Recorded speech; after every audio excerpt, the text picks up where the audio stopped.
हमारे आज के दो खास मेहमान क्राफ्ट वेल्थ मैनेजमेंट के एमडी आशीष कुकरेजा साहब और एक्सिस सिक्योरिटीज के राजेश पालिया साहब हमारे साथ हैं और आज ये हमें देंगे कुछ बेहतरीन मिड कैप आइडियाज इन्वेस्टमेंट करने के लिए आज से।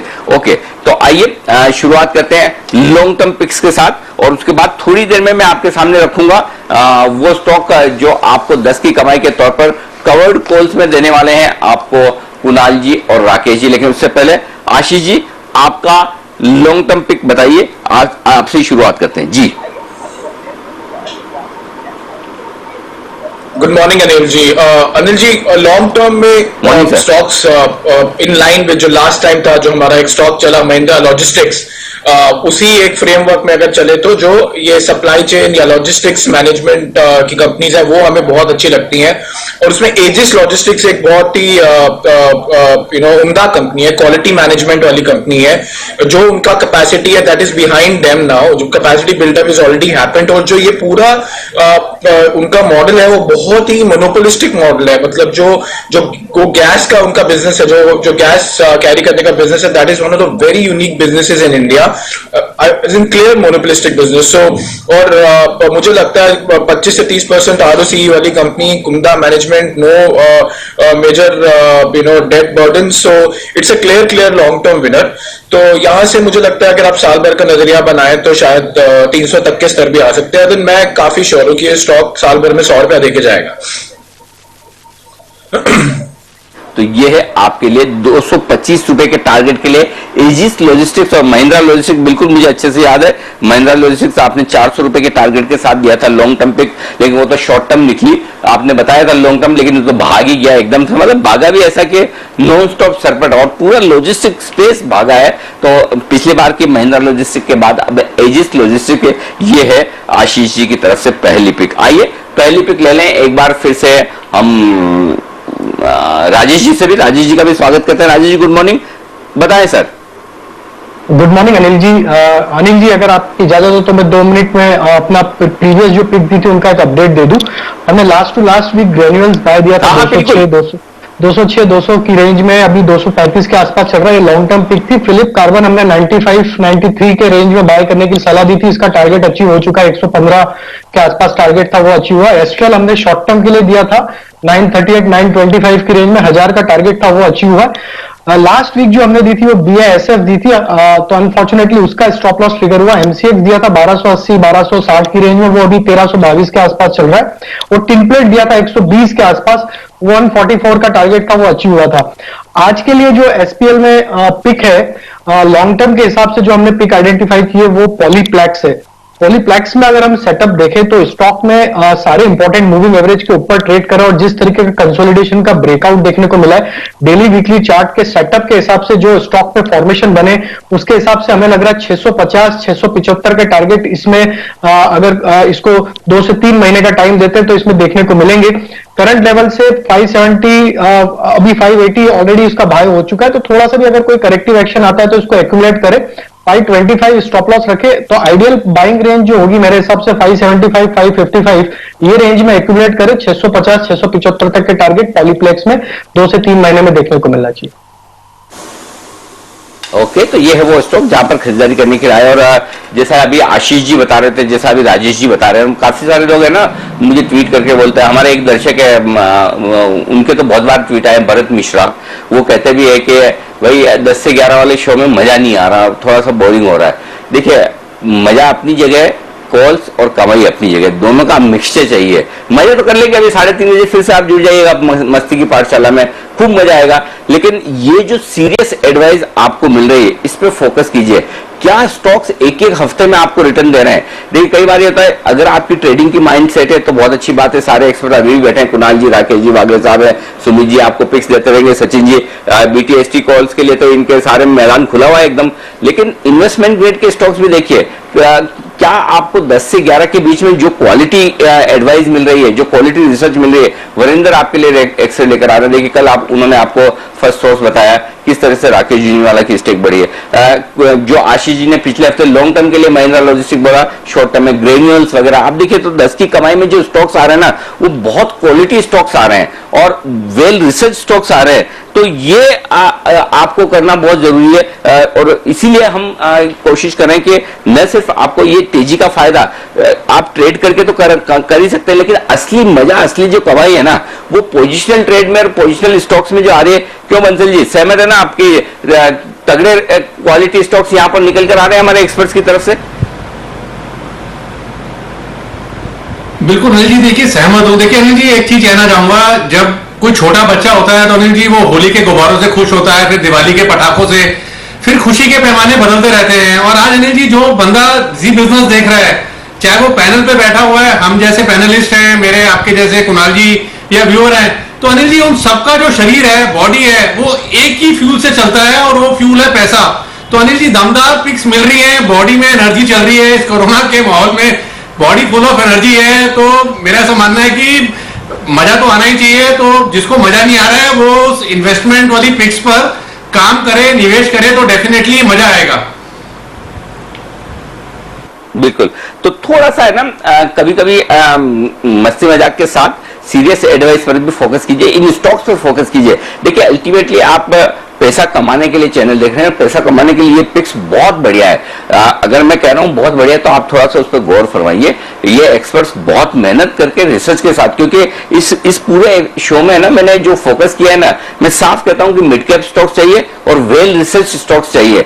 तो ये फंडामेंटल के लिहाज से भी और टेक्निकल के लिहाज से भी, दोनों लिहाज से बहुत अच्छे स्टॉक निकाल कर ला रहे हैं। तो प्लीज आप देखिए, अप्रिशिएट कीजिए, आपको मजा आएगा, आपकी कमाई होगी। और बाकी तो मस्ती मजाक के लिए तो हम बैठे हैं, देखिए आने दीजिए पिक्स, और आपके लिए बीटीएसटी कॉल्स आने की तैयारी में। उससे पहले 10 की कमाई का एक स्टॉक तैयार है कुणाल जी और राकेश जी की तरफ से।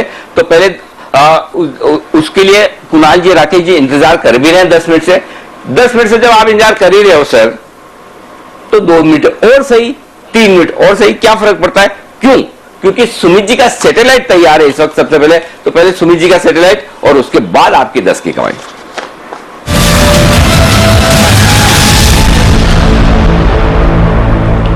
तो सुमित जी, आप सैटेलाइट लॉन्च करें उससे पहले एक बार ये भी बता दीजिए किस रेंज से किस रेंज तक खरीदना है, वो बता दीजिए, ताकि दर्शकों को सुविधा रहे खरीदना किस प्राइस से किस प्राइस में, और उसके बाद आप अपना स्टॉक बताएं।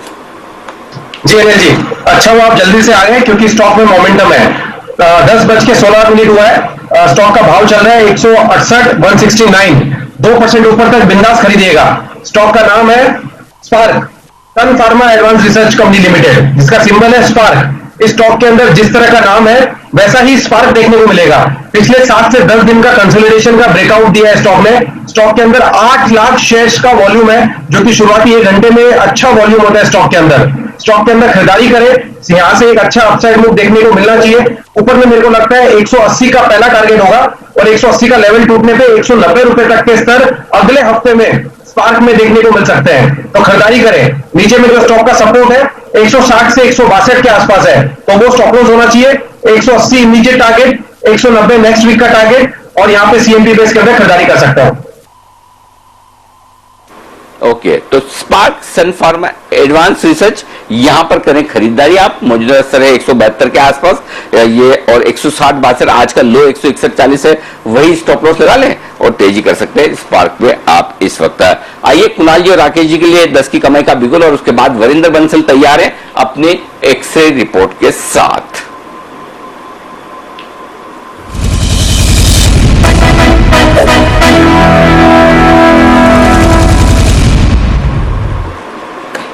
और आप देख सकते हैं कि हमेशा आपके लिए कुछ न कुछ नया और अच्छा करके लाने की कोशिश कुणाल जी, राकेश जी करते रहते हैं। और आज भी इसी क्रम में एक बहुत बढ़िया उन्होंने स्ट्रेटेजी बनाई 10 की कमाई में आपके लिए, कवर्ड कॉल। तो बताएं सर, क्या है कवर्ड कॉल और किस स्टॉक में है? देखिए अनिल जी, बजाज ऑटो में हमने स्ट्रेटेजी बनाई है। बजाज ऑटो ने 2800 रुपए के अराउंड काफी अच्छा नीचे में एक बेस बनाया है। तो बजाज ऑटो का फ्यूचर आप इन स्तरों पे लें, 2904, 2905 के अराउंड फ्यूचर को खरीदें, और साइमल्टेनियसली 2900 की कॉल जो है 118, 120 के अराउंड चल रही है, तो इसको बेचने की राय है। जब आप इसको करते हैं तो आपकी डाउन साइड प्रोटेक्ट हो जाती है। अगर बजाज ऑटो नीचे में गिर भी जाता है तो 2780 तक आप सेफ हैं। तो 2800 के नीचे लगता नहीं है स्टॉक, अगले 10-15 दिन नीचे में गिरेगा। तो 2800 के नीचे जाए तो इसको काटने की राय है। 2800 के नीचे जाता है तो आपने जो प्रीमियम पॉकेट करा है वो आपके लॉस को प्रोटेक्ट करता है, और आगे चल के ये स्टॉक अगर साइडवेज रहता है, ऊपर भी जाता है, तो आपको 100-110 रुपीज का प्रॉफिट देखने को मिल सकता है। इसके लिए बस आपको होल्ड करना पड़ेगा 10-15 दिन। तो इसमें बेसिकली क्या है कि आपकी जो एक आर्बिट्राज काइंड का प्ले है, मार्जिन को थोड़े दिनों के लिए ब्लॉक करना पड़ता है। तो बजाज ऑटो में ऐसा करें। Over to Kunal ji.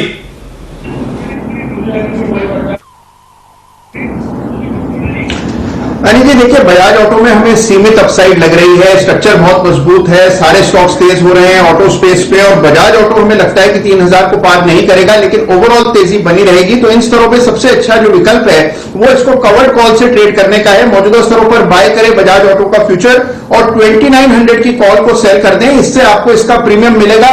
Share 2800 के ऊपर अगर टिका रहा 7-8 दिन तो भी प्रीमियम टाइम डीके से आपको प्रॉफिट आना चाहिए। तो डाउन साइड रिस्ट्रिक्टेड है और यहां पर अपसाइड रिस्ट्रिक्टेड है, और डाउन साइड में एक स्टॉप लॉस रख लें 2830 के आसपास। 2830 के नीचे जाए तो पोजीशन से एग्जिट करना चाहिए। अच्छा, एक बार सर फिर से ना ये नोट करवा दें एग्जैक्टली क्या क्या ट्रेड लेना है। कुणाल जी एक बार फिर से नोट करवा दें जी।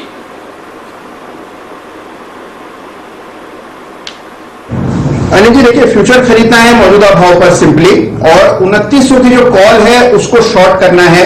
तो 2900 की करंट मंथ की कॉल को सेल करें और फ्यूचर बाय करें मौजूदा स्तरों पर। और ये कॉल कितने में सेल होगी sir? Stop loss Anil ji 2830 रुपए पर 2830 पर रखें। देखिए 120 122 के आसपास एक कॉल सेल होगी, 120 122 के आसपास एक स्टॉप। ठीक बात है, समझ गया। तो आप फ्यूचर खरीदकर एक कॉल शॉर्ट कर दें, कवर्ड कॉल इसको कहते हैं। 2900 रुपए के आसपास फ्यूचर खरीदिए, 2900 रुपए का कॉल ही 120 में बेचिए। ये आपके लिए स्ट्रेटेजी। 2830 के नीचे जाए तो फिर एग्जिट कर ले इस पोजीशन से, ये है राय। आइए अब फोकस करते हैं रिसर्च पर, और हर रोज आपको एक सेक्टर या स्टॉक से रिलेटेड रिसर्च आपके लिए लेकर आते हैं वरिंदर बंसल। और जब तक रिजल्ट सीजन की फुल फ्लेज शुरुआत नहीं होती तब तक वो 10:15 बजे आपके लिए रिसर्च लेकर आएंगे। जिस दिन शुरुआत हो जाएगी रिजल्ट सीजन के, तब आपको मिलेगा 8:30 बजे पूरा का पूरा गुड बैड अगली, अच्छे खराब, पटाखा फुस सब कुछ। लेकिन अभी है रिसर्च का वक्त बिल्कुल।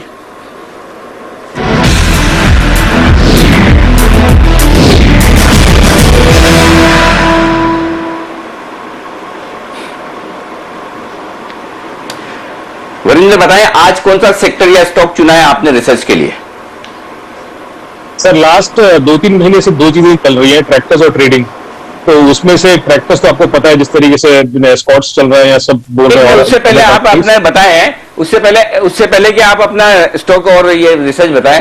अरे कल आपने फर्स्ट सोर्स क्या टाइमली एकदम रिसर्च करके रखा है, और कल देर शाम खबर भी आई कि बाजार के दिग्गज राकेश झुंझुनवाला साहब ने उनमें खरीदारी की है।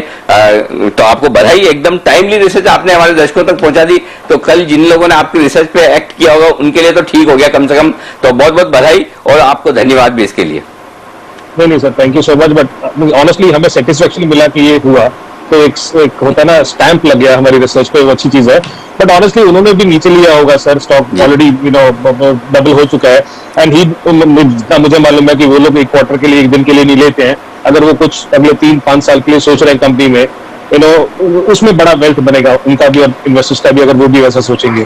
तो उसी तरीके से सर मैंने एक कंपनी जो आज रिसर्च किया है, अगेन मेरा जो फोकस रहता है वही रहता है कि कंपनी जो टाइम टेस्टेड है वो बहुत जरूरी है, जिनकी बैलेंस शीट अच्छी है। जैसे मैंने बोला ट्रैक्टर्स और ट्रेडिंग चल रहा है, तो ये पहला कंपनी है सर इंडिया में जिसने इंटरनेट ट्रेडिंग लॉन्च किया था 2000 में, और इसको 32 साल का 32 ईयर्स का एक्सपीरियंस है। सो और इसका बैलेंस शीट मैं ऑनेस्टली जितनी बार पढ़ लूं मुझे इतना प्यारा लगता है। बैलेंस शीट में कोई भी खराबी नहीं है। सो जो कंपनी की बात कर रहे हैं हम, ब्रोकिंग सेगमेंट में बात कर रहे हैं, बिकॉज आप देख रहे हो आजकल वो 5 पैसा, IIFL सिक्योरिटीज लोग बहुत फोकस कर रहे हैं। पर एक कंपनी के बारे में जितना फोकस नहीं किया मेरे ख्याल में वो है जियोजेट। आप उसका 4th क्वार्टर का नंबर देखिए सर, जिसमें सेल्स 8% ऊपर थी, एबिटा 23% ऊपर था, और प्रॉफिट 19 करोड़ था वर्सेस 6 करोड़। तो मैं सिंपल स्टैटिस्टिक्स देता हूं सर, आप कहीं भी मुझे प्लीज रोक दीजिए अगर आपको लगे तो। जो मार्केट कैप है उसका 950 करोड़ है, उसका जो बुक वैल्यू है कुछ 21-22 रुपए है। आज की डेट में वो 20 टाइम पे ट्रेड कर रहा है, वर्सेस जो इंडस्ट्री का पीई है 30 उसका जो प्राइस टू बुक है वो 1.8 टाइम्स है, जो इंडस्ट्री का प्राइस टू बुक है वो 3.2 है। सो अगर मैं इंडस्ट्री से कंपेयर करूं तो वो कम से कम 40% नीचे ट्रेड कर रहा है। जैसे मैंने बोला कि पीएनएल से ज्यादा जरूरी बैलेंस शीट होती है। इसका मार्केट कैप 950 करोड़ है सर। इसके पास इन्वेस्टमेंट 100 करोड़ की पड़ी है, कैश 500 करोड़ का पड़ा है और अदर एसेट 100 करोड़ की पड़ी है और कोई भी डेट नहीं है। तो 600-700 करोड़ के इसके पास ये सब चीजें कैश, अदर एसेट्स और इन्वेस्टमेंट्स पड़ा है। बट कोई भी कंपनी को लेने से पहले मेरे ख्याल में बहुत जरूरी है कि आप पीयर से कंपेयर करो कि जो पीयर्स है किस तरीके से परफॉर्म कर रहे हैं, तभी आपको पता चलेगा कि कंपनी कितना अच्छा या खराब है। आप इस कंपनी को या किसी भी छोटी कंपनी को आईसीआईसी सिक्योरिटी से कंपेयर नहीं कर सकते हैं, या मोतीलाल के साथ भी, मोतीलाल ब्रोकिंग जो पोर्शन है उसके साथ भी कंपेयर नहीं कर सकते हैं, बिकॉज वो साइज के हिसाब से बहुत बहुत बड़े हैं। तो जियोजित को अगर आपको कंपेयर करना है तो या तो आप आईआईएफएल सिक्योरिटी के साथ कंपेयर करेंगे या 5 पैसा के साथ करेंगे। सर अगर आप बोलो तो मैं आपको थोड़ा सा डिटेल में बता सकता हूं कि इनमें क्या क्या चीजें हैं जो आपको देखनी चाहिए इन तीनों कंपनीज में, जिसपे ऑनेस्टली हमने बहुत काम किया है इस पे। बिल्कुल बताएं सर, बताएं दोनों जियोजित किस तरह से बेटर है दूसरी कंपनियों से जी। सर आजकल ना 5 पैसा का बहुत क्रेज चल रहा है डिस्काउंट ब्रोकर कह के। मैं आपको सिंपल सा स्टैटिस्टिक्स देता हूं। जियोजित 950 करोड़, 5 पैसा 650 करोड़। जियोजित 100 करोड़ ऑपरेटिंग प्रॉफिट करता है, 5 पैसा सिर्फ 10 करोड़ करता है और लास्ट 3 साल से लॉस ही कर रहा है वो। वो कहीं भी स्टैंड नहीं करता जियोजित के सामने। अगर आप उसका रेशियोज देखो तो उसका प्राइस टू बुक जियोजित का 2 टाइम है, 5 पैसा का 5 टाइम है, 5 गुना। So it is very very expensive.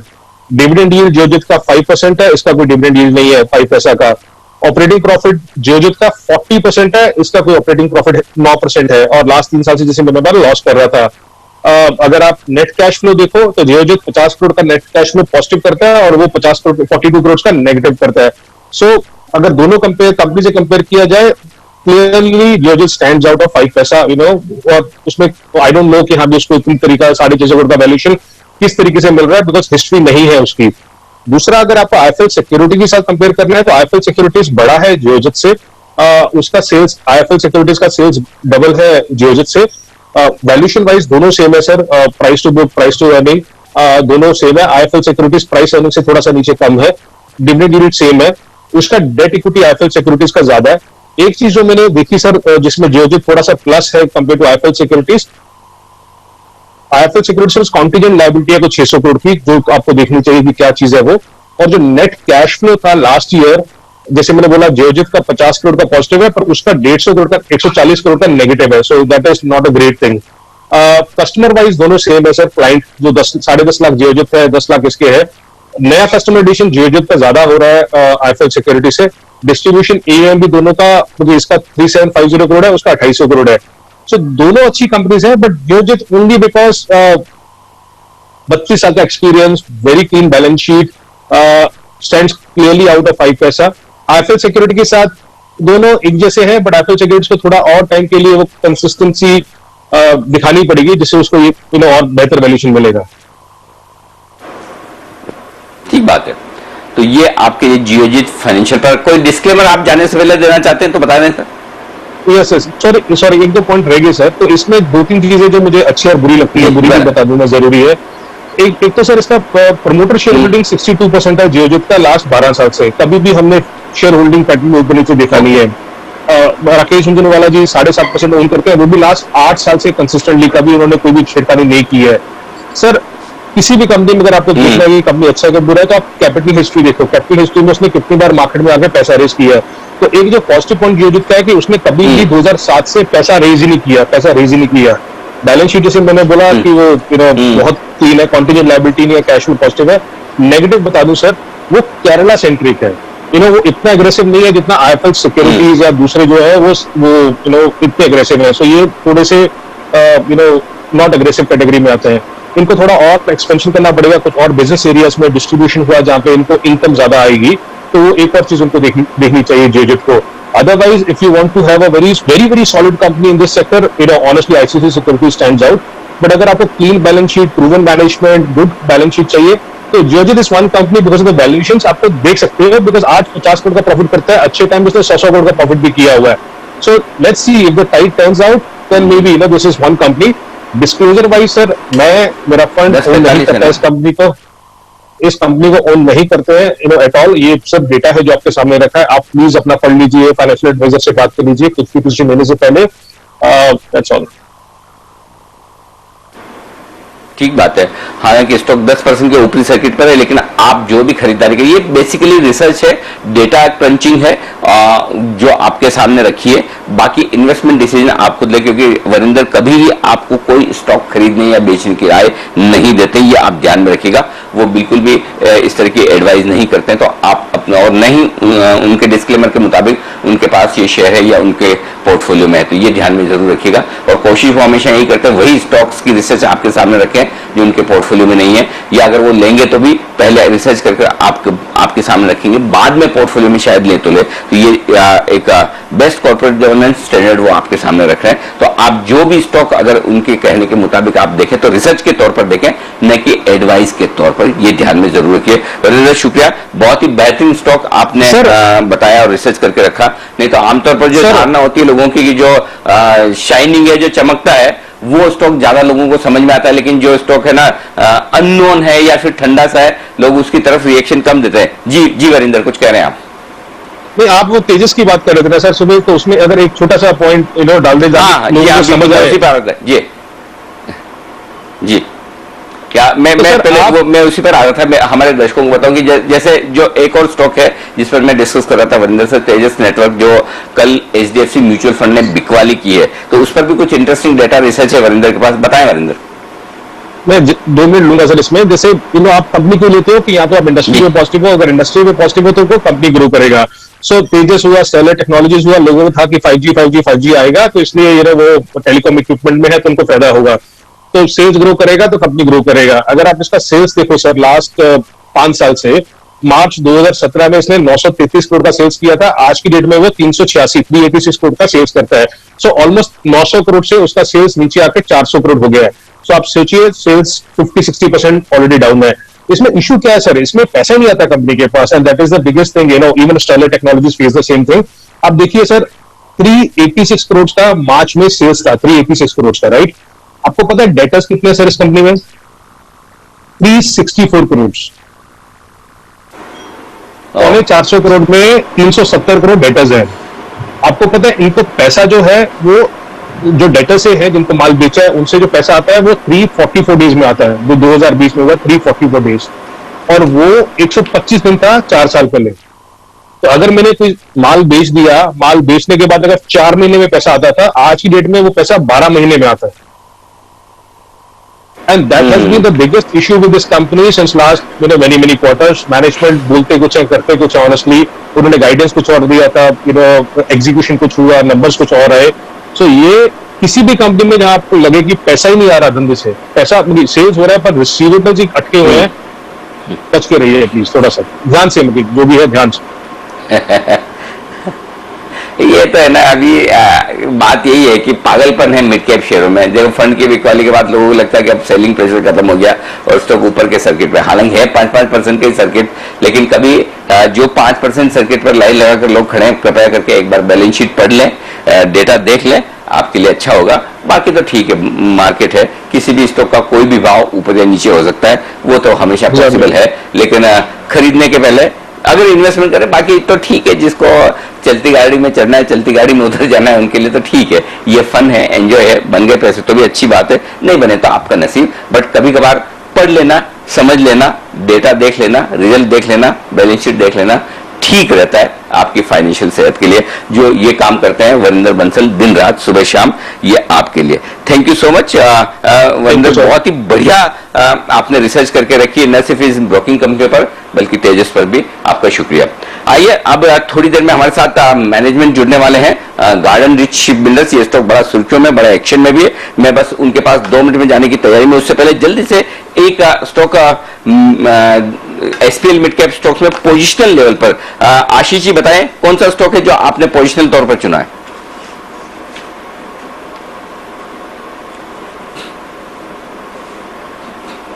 Okay, Ashish ji से संपर्क नहीं हो रहा है। हम राजेश जी से पहले पूछ लेते हैं। राजेश जी, आपका पोजिशनल स्टॉक बताएं सर। सो अनिल जी, पोजिशनल कैटेगरी में मेरा स्टॉक जो रहेगा वो रहेगा नोसिल। नोसिल का अगर हम सेटअप देखें तो डेली चार्ट पे इसने एक inverse head and shoulder pattern का ब्रेकआउट दिया पिछले 2-3 ट्रेडिंग सेशन में, और उसके ऊपर अब ये सस्टेन कर रहा है। वीकली सेटअप के हिसाब से भी देखें तो एक डाउन स्लोपिंग ट्रेंड लाइन का लॉन्ग टर्म चार्ट पे एक ब्रेकआउट देखने को मिला। स्टॉक के सारे इंडिकेटर्स पॉजिटिव टर्न हो चुके हैं।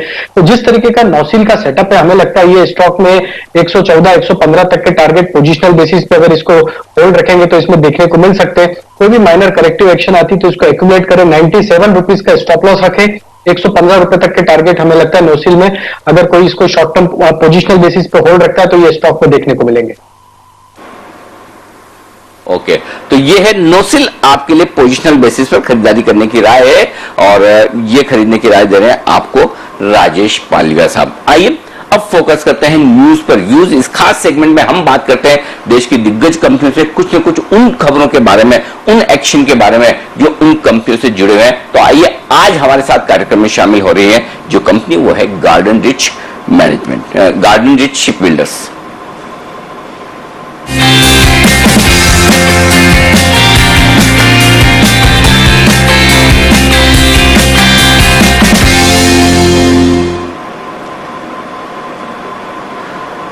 गार्डन रिच शिप बिल्डर्स के टॉप मैनेजमेंट से हम बात करेंगे और उनसे जानेंगे कि क्या कंपनी की आगे योजनाएं, क्या कंपनी करने जा रही है। तब तक एक बार जल्दी से हम एक काम करते हैं, आशीष जी हमारे साथ हैं। आशीष जी का एक पोजिशनल पिक आशीष जी से ले लेते हैं। आशीष जी बताएं सर, आपने पोजिशनल लेवल पर कौन सा स्टॉक चुना है?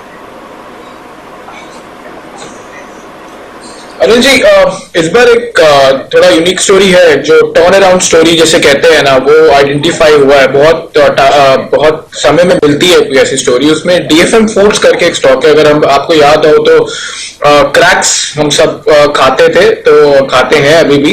वो सेगमेंट, ये वो जो ब्रांड है वो इनके पास है। अब इसमें एक प्राइवेट इक्विटी प्लेयर आ गया है जो अब इस कंपनी को चलाता है, और वहां से उन्होंने एक दिग्गज मैनेजमेंट को लिया है जो कोक में काम करते थे, और अब इसमें वो एक बड़ी एक आगे प्लानिंग बना रहे हैं। तो मुझे एक ये बहुत ही उम्दा जो स्नैक सेगमेंट है उसमें बहुत सारा कंपटीशन इस समय लिस्टिंग स्पेस में नहीं है, तो और प्लस रूरल और ये सब बात में डीप में नहीं जाऊंगा।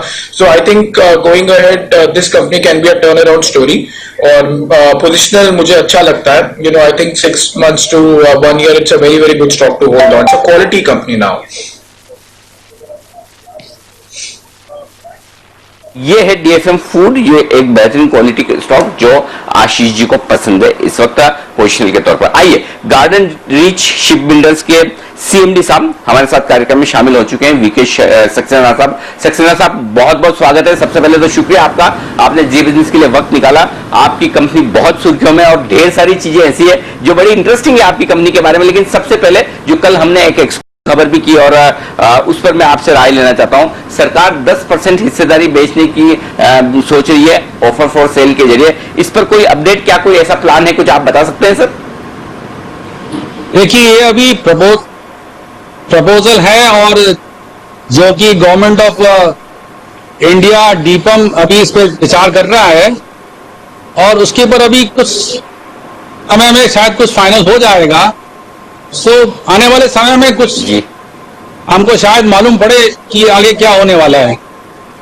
बट आपको जरूर मालूम है कि कंपनी बहुत अच्छा कर रही है, और इस समय हमारे कंपनी के जो शेयर्स हैं, मेरे ख्याल से इन्वेस्टर्स ने उसको बहुत पसंद किया है, क्योंकि हमारा परफॉर्मेंस बड़ा ही कंसिस्टेंट रहा है। सो मुझे लगता है कि जब भी ये ओएफएस होगा 10% का जो भी टारगेट रखी है गवर्नमेंट, मेरे ख्याल से उसकी प्राप्ति होगी उन्हें। बिल्कुल। सर, दो चीजें आपकी कंपनी के बारे में मुझे बहुत पसंद है। पहली तो है कि इतना सारा कैश आपके बैलेंस शीट में है, जितना मार्केट कैप है शायद लगभग उतना ही कैश है। तो पहले तो ये बताएं कि पर शेयर या मार्केट कैप के सामने कितना कैश है, और दूसरी चीज जो ऑर्डर बुक है मैं उस पर बाद में आता हूं। पहले तो ये बताएं कि बैलेंस शीट जो इतनी मजबूत है, कितना कैश है वो बताइए, और उसका इस्तेमाल कैसे करने वाले हैं आप, ये भी बताइए। देखिए, जो आप बैलेंस शीट में देख रहे हैं, हमारे पास जो कैश है लगभग 2600 करोड़ के आसपास का कैश है। वो हमारा जो वॉरशिप बिल्डिंग का जो माइलस्टोन्स होते हैं, वो स्टेज पेमेंट के लिए हमको दिए जाते हैं। तो वो जो हमको स्टेज पेमेंट्स हमको दिए हैं इंडियन नेवी और इंडियन कोस्ट गार्ड ने, वो हमारे इस समय बैंक में हैं और उनका हम लोग समय समय पर यूटिलाइज करते हैं। जब भी हम कोई इक्विपमेंट ऑर्डर करते हैं, हम कोई बड़ा चीज प्लेस करते हैं, तो हमारा प्रोजेक्ट का पार्ट एंड पार्सल है, वो इंटीग्रल पार्ट है, जो कि हम उसको अपने पास रखते हैं और जब भी वक्त आता है उसको हम लोग यूज करते हैं। तो इस तरह जो आप देख रहे हैं, हमारा जो 2600 करोड़ के आसपास का जो अमाउंट है हमारे पास कैश में बैंक में रखा हुआ है, बेसिकली वो स्टेज पेमेंट्स के रूप में बढ़ा है और उसको हम समय समय पर यूटिलाइज करते जाएंगे।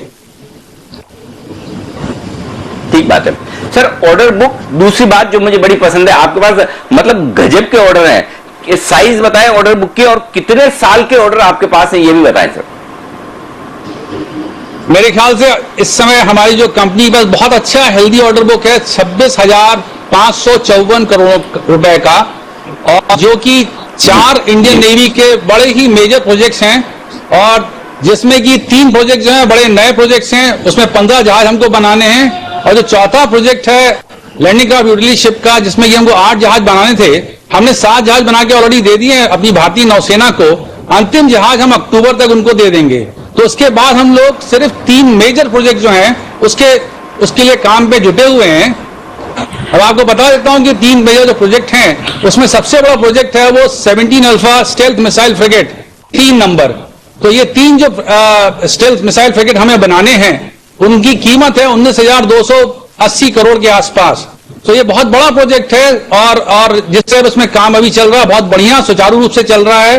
पहले जहाज का हल कंस्ट्रक्शन ऑलरेडी शुरू हो चुका है, लगभग 20% हल कंस्ट्रक्शन खत्म हो गया है। दूसरे और तीसरे जहाज का भी हमने कंस्ट्रक्शन शुरू कर दिया है। दूसरा जो प्रोजेक्ट है, हमने सर्वे बाय द लॉ 2400 करोड़ रुपए में ये जीता था कॉम्पिटिटिव बिडिंग में, और जिसका हमको ऑर्डर मिला था 2018 में, और उसमें हमको 4 जहाज भारतीय नौसेना के लिए बनाने हैं।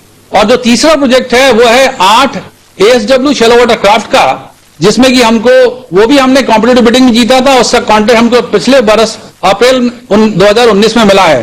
तो इस तरह से आप देखेंगे कि 15 जहाज टोटल हमको बनाने हैं, और ये जो ऑर्डर बुक है वो हमको 2027 तक में, FY 27 तक में खत्म करनी है। तो आप अगर देखेंगे कि आगे आने वाले सालों जिस तरह से कंस्ट्रक्शन का हमारा शेड्यूल है, आने वाले समय में हमारा काफी ज्यादा ग्रोथ ट्रैजेक्टरी जो होगी वो बहुत ज्यादा उछाल होगा, हमारा टर्नओवर काफी इंप्रूव होगा और इंक्रीज होगा। क्योंकि जो कंस्ट्रक्शन साइकिल होता है वॉरशिप का, एक अलग बोलिए जी सर। तो फिर एक चीज बताओ सर, 2027 के आपके पास इतने आगे के 7-8 साल के ऑर्डर बुक इतनी बड़ी है, तो आप थोड़ी एग्जीक्यूशन कैपेसिटी क्यों नहीं बढ़ाते हैं? क्या ऐसा करना पॉसिबल नहीं है, या फिर ये ऑर्डर इसी तरह से बनेंगे 7-8 साल में? मतलब मैं ये सोच रहा हूँ कि इतना ज्यादा काम है तो और स्ट्रेंथ बढ़ाकर जल्दी जल्दी क्यों ना कर ले? आपको मैं समझाता हूं कि यही मैं अभी कह रहा था कि जो वॉरशिप बिल्डिंग की जो एक्टिविटी है वो एक सामान्य जो आप मैन्युफैक्चरिंग देखते हैं, चाहे वो टीवी बना रहे हैं या कार बन रहा है या रेफ्रिजरेटर बन रहा है, एक कांस्टेंट तरीके से काम चलता है। मतलब उसको आप उसका मुश्किल से 6 महीने 8 महीने 1 साल होता है। वॉरशिप बिल्डिंग का जो होता है 5 से 6 साल का होता है, और इसका एक कर्व स्टडी नहीं होता है। उसका कर्व एक 30% के बाद में सडनली वो जाएगा आपका लगभग 60% जब इक्विपमेंट जाने शुरू होंगे जहाज में। तो पहला आपका 30% टाइम जो जहाज का बिल्ड पीरियड होता है उसमें शिप का हल बनता है, जो कि बहुत मेन चीज होती है। जैसे हल बना उसमें सिर्फ स्टील लगती है और लेबर लगता है, बट जब 30% कंस्ट्रक्शन हल तैयार हो जाता है, हम शिप को लॉन्च कर देते हैं। उसके बाद तमाम weapon, sensors, communication, launchers, missile system, guns सब जाने शुरू होते हैं। जब इनको जाना शुरू होता है, जहाज में लगना शुरू होता है, तो सडनली आप देखेंगे कि हमारा जो रेवेन्यू है वो बिल्कुल जंप करता है। और जब ये पूरा का पूरा समझ लीजिए लगभग 60% और 65% के सिर्फ कंस्ट्रक्शन पीरियड में लग जाता है, उसके बाद में धीरे धीरे वो रेवेन्यू नीचे आना शुरू होता है। बट मेरे पास जो 15 जहाज बन रहे हैं, समझ लीजिए आप, अलग अलग पीरियड में उनका कंस्ट्रक्शन होगा। और जब आगे आने वाले 7 सालों में आप देखेंगे कि 2 या 3 सालों बाद ये जो साइकिल है 60%, कोई जहाज 50% में पहुंच रहा है, कोई 40% में पहुंच रहा है। तो इससे जब 15 जहाज अलग अलग स्टेज में पहुंचेंगे तो क्यूमुलेटिव जो उसका टर्नओवर होगा बहुत बढ़िया होगा। तो जो आप अभी देख रहे हैं हमारा टर्नओवर, उससे कहीं ज्यादा उछाल लेगा आने वाले सालों में। मैं ये कहना चाहता हूं आपको।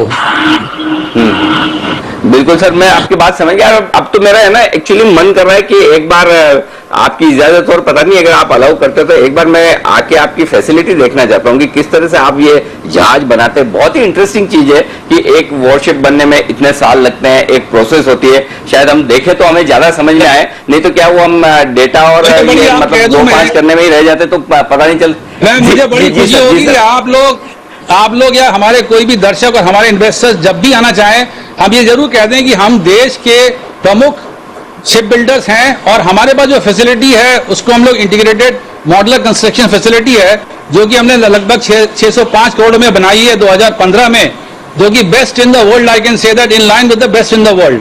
सो हम लोग जहां जो नई तकनीकी इस्तेमाल कर रहे हैं उसके हिसाब से मॉडुलर कंस्ट्रक्शन, उससे बिल्ड पीरियड 30% हमारा कम होगा। तो ये हमारी जो फैसिलिटी है वो यूनिक है, बहुत ही स्टेट ऑफ द आर्ट है और हमें पूरा भरोसा है कि हमारी जो डिजाइन टीम है इतनी स्ट्रांग है, हमारा वर्कफोर्स इतना एक्सपीरियंस्ड है, ऑर्डर बुक आप देख रहे हैं इतनी बढ़िया है हमारे पास, और हमारा मेरे ख्याल से सब कुछ हमारे पास मौजूद है। और जो हम नई तकनीकें और तमाम नए प्रोसेस शुरू कर रहे हैं तो मेरे ख्याल से हम काफी इंप्रूवमेंट करेंगे। आपने देखा होगा कि हमारी बॉटम लाइन इतनी बढ़िया कर रही है। पिछले जो हमारा FY20 रिजल्ट आया 48% का हमारा पैट था। सो इस तरह से हम लोग तमाम इंप्रूवमेंट कर रहे हैं पिछले 3-4 सालों में और बहुत उन्नति देखी है हमने अपने शिपयार्ड के ऑपरेशंस में। बिल्कुल सर, मजा आ गया। एक तो मतलब ये आपकी कंपनी देश का गौरव है, जिस तरह से देश के सेना के लिए आप ये सारे वॉरशिप्स बना रहे हैं, युद्धपोत बना रहे हैं, और आप खुद नेवी में रहे हैं, वहां से रिटायर हुए हैं। और बहुत अच्छा लगता है जब आप नेवी की सेवा करने के बाद फिर से देश की सेवा इस तरह से कर रहे हैं, कंपनी को और आगे बढ़ा के। आपको कॉन्फिडेंस देख के भी सक्सेना साहब मजा आ गया। मतलब ऐसा लग रहा है कि मैं थोड़ा और इंटरव्यू लंबा करते रहूं, लेकिन थोड़ी सी समय की सीमा आ गई। किसी दिन एक बार फिर से आपसे मुलाकात करूंगा, एक अच्छा इंटरव्यू आपके साथ मैं करना चाहता हूं। बोलिए सर। हम ना सिर्फ भारतीय नौसेना के लिए और कोस्ट गार्ड के लिए बनाते हैं, पर हम इंडियन आर्मी और बीआरओ के लिए भी पोर्टेबल स्टील बेले ब्रिज बनाते हैं, जो कि हमारा बड़ा अच्छा यूनिट है। और जो नॉर्थ और नॉर्थ ईस्टर्न स्टेट्स में आप देख रहे हैं, लद्दाख और बाकी सारे इलाकों में, इन दोनों के लिए हमने तमाम ब्रिजेस 5300 ब्रिज सप्लाई किए हैं, जो कि पोर्टेबल स्टील ब्रिज बड़े लंबे होते हैं, 220 फीट लंबे होते हैं, और उसमें अपनी सेना की तमाम गाड़ियां, टैंक्स वगैरह जाते हैं।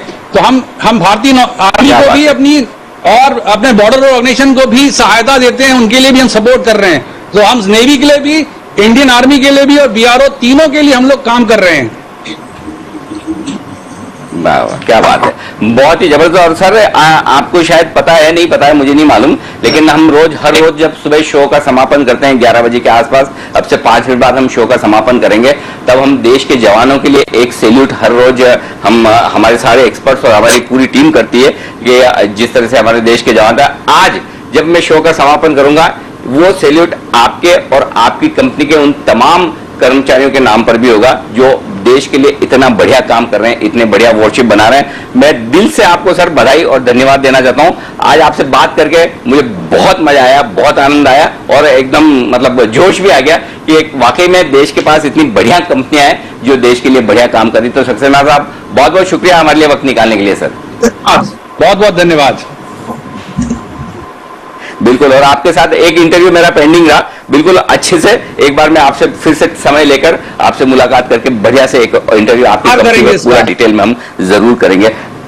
जरूर सर, बहुत बहुत शुक्रिया आपका हमारे लिए वक्त निकालने के लिए। आइए अब जल्दी से फिर से मार्केट की तरफ दौड़ते हैं और कुछ कॉल्स तो हमारी एक्सपर्ट्स की लेनी बाकी है और वो भी ले लेते हैं। उससे पहले एक बीटीएसटी का कॉल है सचिन जी की तरफ से, तो सचिन जी के लिए बिगुल।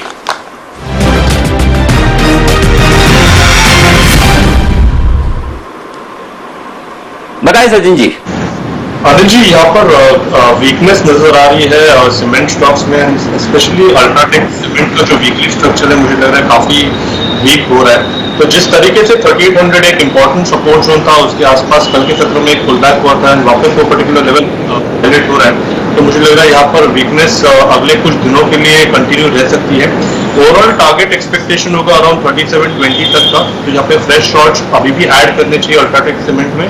स्टॉप लॉस आपको थोड़ा सा लंबा अभी लगाना पड़ेगा, अराउंड 855 ये आपको फ्यूचर्स में लगाना है स्टॉप लॉस, एंड एक ही टारगेट होगा अराउंड 3720 का ऑन द लोअर साइड।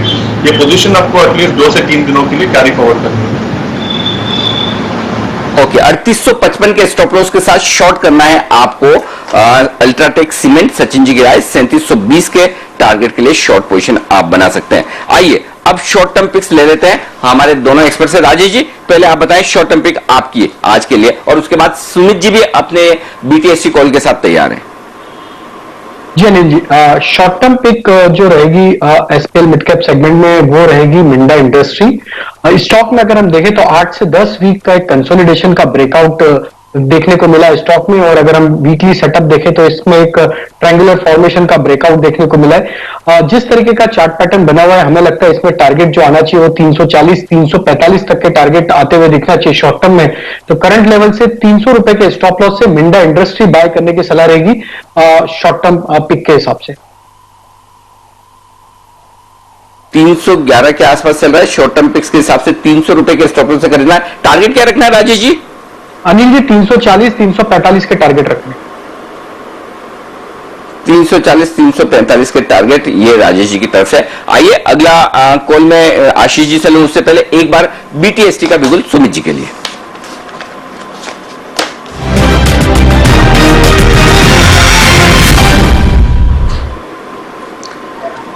जी सुमित जी बताएं सर। बीटीएसटी में इस बार सेल का ट्रेड आया है।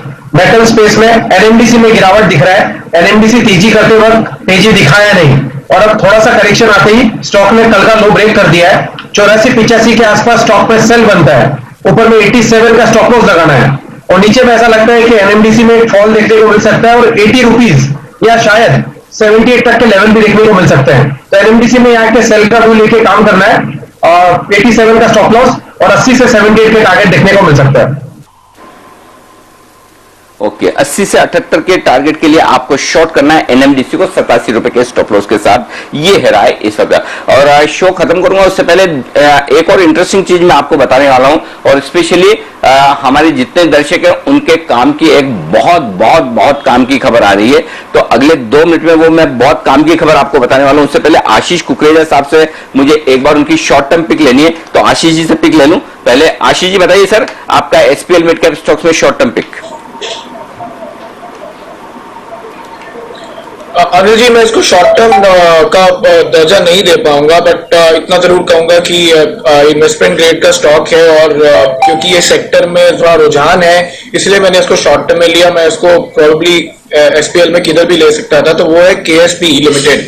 बहुत ही ये कुणाल सराव जी का सेगमेंट है, एमएनसी कंपनी है, इसलिए मतलब जर्मनी की कंपनी है, और आपको पता ही है कि जो रूरल में एक फोकस है, और प्लस जो पूरा चाइना इंडिया वाला फैक्टर है, तो वहां से भी बेनिफिट काफी आ सकता है। कंट्रोल्ड वॉल्स जो बनाती है वो उसका बड़ा बिजनेस है यहाँ पे इंडिया में। दो ये एक बड़ी ग्लोबल कंपनी है, और पुणे में कोयम्बटूर में इनके हाई क्वालिटी प्लांट्स हैं। So it's investment grade stock, but because ये पूरा सेगमेंट इस समय मूव में है, तो मैं बिलीव करता हूं कि आने वाले पीरियड में इसमें भी आपको एक अच्छा रुझान देखने को मिलेगा, केएसबी लिमिटेड। ओके, तो ये है आपके लिए खरीदारी करने के लिए आए, ये बहुराष्ट्रीय कंपनी, इस पर आप खरीदारी करने का मन बना सकते हैं। आइए हम शो खत्म करें उससे पहले आपको बता दूं, लॉकडाउन में हमने आपके लिए स्पेशली उन लोगों के लिए जिन्होंने मोबाइल ऐप कंपनियों से, डिजिटल ऐप कंपनियों से लोन लिए, और उन लोन के लेने वाली कंपनियों से इन्हें काफी परेशान किया जा रहा था, आपको हैरान किया जा रहा था, लॉकडाउन पीरियड में आपसे पैसे मांगे जा रहे थे। उस पर हमने एक शो किया था, ऑपरेशन हफ्ता वसूली। जी हाँ, हैशटैग ऑपरेशन हफ्ता वसूली, ये हमारा शो था, और इस शो को जबरदस्त रेस्पॉन्स मिला। हमने आपकी बात बहुत मजबूत तरीके से सबके सामने रखी, और उसके बाद आरबीआई ने एक बड़ा एक्शन लिया। इन digital app company, digital mobile कंपनियों के खिलाफ उन्होंने एक गाइडलाइंस भी जारी की, लेकिन अभी भी समस्याएं दूर नहीं। और आपको याद है जब ये गाइडलाइंस आई थी तब हमने ये बात आपको क्लियर कट कही थी कि आपके लिए हम लड़ते रहेंगे, रुकेंगे नहीं, चिंता न करें। और अब इसी चीज को हम आगे बढ़ाने की कोशिश कर रहे हैं। जी हाँ, अभी भी आप लोगों को क्या समस्याएं, क्या दिक्कतें हैं, ये हम आपके लिए लेकर आ रहे हैं। ऑपरेशन हफ्ता वसूली पार्ट 2। अब पार्ट 2 आपके सामने आ रहा है। आपकी सारी समस्याओं को हम रखने की कोशिश करेंगे, उनके समाधान ढूंढने की कोशिश करेंगे। तो बहुत जल्द जी बिजनेस पर आप देखेंगे ऑपरेशन हफ्ता वसूली पार्ट 2 ये आने की तैयारी में। तो इसके लिए आप तैयार हैं, आप चिंता न करें। हमें आपकी जो प्रॉब्लम्स, आपकी शिकायतें, आपकी जो समस्याएं वो लगातार मिल रही हैं, हम उस पर काम कर रहे हैं। आप ये निश्चित रहें कि हमें पता है हर रोज हर ट्वीट पर मैं आपको जवाब नहीं दे सकता, कह नहीं सकता, लेकिन हमें मालूम है कि किस तरह की क्या दिक्कतें हो रही है, उस पर हम काम कर रहे हैं और हम आपके लिए पूरी तरह से आगे लड़ेंगे। जो आपकी बात जरूरी ऊपर तक पहुंचाने की होगी वो हम जरूर पहुंचाएंगे, चिंता न करें। तो ऑपरेशन हफ्ता वसूली पार्ट 2 बहुत जल्द आपके सामने आने की तैयारी में। आइए अब एक काम करते हैं, शो का समापन करने के पहले तो मैं आप सब लोगों से विदा लूंगा। कुणाल जी, राकेश जी, वागले साहब, सुमित जी और साथ ही सचिन जी और आशीष जी, आप सबका बहुत बहुत शुक्रिया आज सुबह जुड़ने के लिए, वक्त देने के लिए। और आप सब लोगों से निवेदन है कि शो समाप्त करने से पहले आज हमें एक स्पेशल बिगुल गार्डन रिच शिप बिल्डर्स के टॉप मैनेजमेंट और उनके सारे कर्मचारियों के लिए भी जो देश की सेवा कर रहे हैं और देश के सभी सैनिकों के नाम पर भी आइए सब मिलकर एक साथ कहेंगे जय हिंद।